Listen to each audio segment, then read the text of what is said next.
Welcome back. This is something I have been wanting to do for a while, and today I am going to restock my bagels and English muffins at the same time.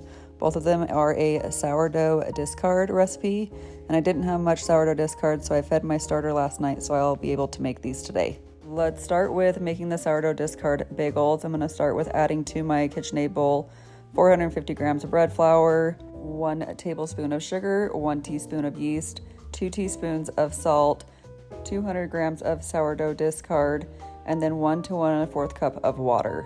After you have that all added to the bowl, go ahead and add it to your KitchenAid mixer, and then once it starts forming a ball, you're going to knead it for 4 to 5 minutes. Next, grab another bowl and then spray it with some nonstick cooking spray, and then you're going to go ahead and remove your dough from your KitchenAid, form it into a ball, and then add it to your bowl, and then cover, and we're going to let it rest for about 1 to 2 hours or until it doubles in size. Now we are going to make some sourdough discard English muffins. To your KitchenAid bowl, go ahead and add 4 ounces of warm water, 1 tablespoon of sugar, and 2 teaspoons of yeast, and then mix that together and let it sit for about 5 to 10 minutes or until it becomes foamy. Once it's foamy, go ahead and add 4 ounces of milk, 100 grams of sourdough discard, 360 grams of all-purpose flour, 1 teaspoon of salt, and then go ahead and add it to your KitchenAid mixer, and then start mixing it. Once it forms a ball, go ahead and knead it for 8 to 10 minutes. While that was kneading, I went ahead and cleaned up my kitchen some and then grabbed another bowl and sprayed it with nonstick cooking spray. Go ahead and remove your dough from your KitchenAid, form it into a ball, and then place it in your bowl. Again, let this one sit for 1 to 2 hours or until it's doubled in size. Now that my dough is ready, I went ahead and got out 2 pans and lined them with some parchment paper, and then got my dough for my bagels. I do like to make my bagels evenly, so I divide them and weigh each of them, so each of them are the same size. After that, I go ahead and roll each of the equal sizes into a ball and then just let it rest on my countertop until I finish weighing out all of them.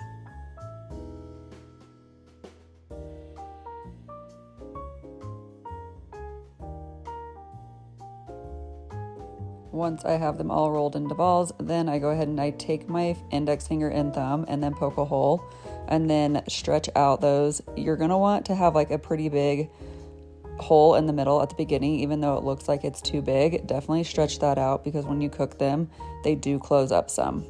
After you have the hole done, go ahead and place it on your baking pan, and you're going to let them rest again for about 20 to 30 minutes. After that, I went ahead and started on my English muffins, and I got another piece of parchment paper out and then sprinkle that parchment paper with some cornmeal. Next, go ahead and grab your dough for your English muffins. I'm also grabbing my scale again, placing my bowl on my scale, and then sprinkling my countertop with some flour. Go ahead and punch it down and then add your dough to your countertop and divide into 10 pieces. And then I will be weighing each of these out to make sure they are all the same size again. After I have them all weighed out and they're all the same size, I go ahead and pull each of the ends down to one side and then go ahead and roll it. You can either roll it in your hand or you can roll it on your countertop, and then you are just going to flatten it out. Next, add it to your parchment paper with the cornmeal. And then go ahead and repeat this until you have them all 10 done. I promise if there is one recipe that you want to try that's a discard recipe, it's this English muffin recipe. They are so good, and you will never want to buy English muffins from the store again. Although homemade bagels are awesome too. So both of these recipes you cannot go wrong with if you haven't tried either one of them. After I have them all done, I go ahead and sprinkle some cornmeal on the top of them too and let rest for another 30 minutes. And then I will go ahead and preheat my oven to 425 degrees. Also, go ahead and get your cast iron out and then get a pot of water ready too, and preheat both of these over a medium heat. And then you're gonna add 2 tablespoons of sugar to your water to give your bagels a sugar bath. Once your water is warm, go ahead and drop 2 to 3 bagels in depending on the size of your pot. And you're going to let them cook for 30 to 60 seconds on each side. So make sure you flip them halfway through. While I have those bagels simmering, I'm going to go ahead and add some English muffins to my cast iron. I went ahead and added 3. You do want to watch the temperature on your cast iron because as it cooks, it does get pretty hot, so you may have to adjust the heat. Now that the bagels are done, go ahead and add that back to your parchment paper. And this is where, if you're wanting to add any toppings, go ahead and add those toppings now. Otherwise, you will have to do an egg wash to add those toppings.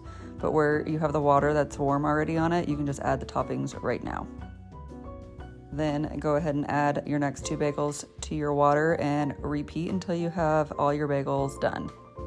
Now that I have my first batch of bagels already done in the water bath, I'm going to go ahead and place them in the oven for 18 to 22 minutes.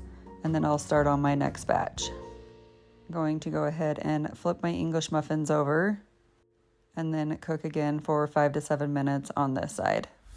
This has been actually so fun doing both of these recipes together, and it really just wasn't that hard and it didn't take a lot of time. So if you have a friend that loves to make sourdough recipes, grab them and have like a baking day.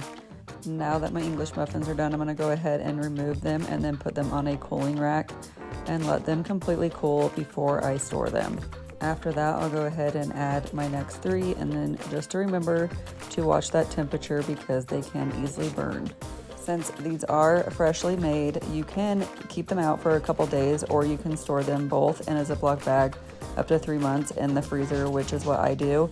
And then when I want to cook them, I either take them out the night before so they can thaw out, or if it's like a last minute decision, you can take them out and then heat them in the microwave for 30 to 60 seconds in a wet napkin. And then after I do that, I always toast them. And I love making breakfast sandwiches with both of these. I'm going to go ahead and let these English muffins finish up, but it's time to take my first round of bagels out of the oven and then add the next ones in.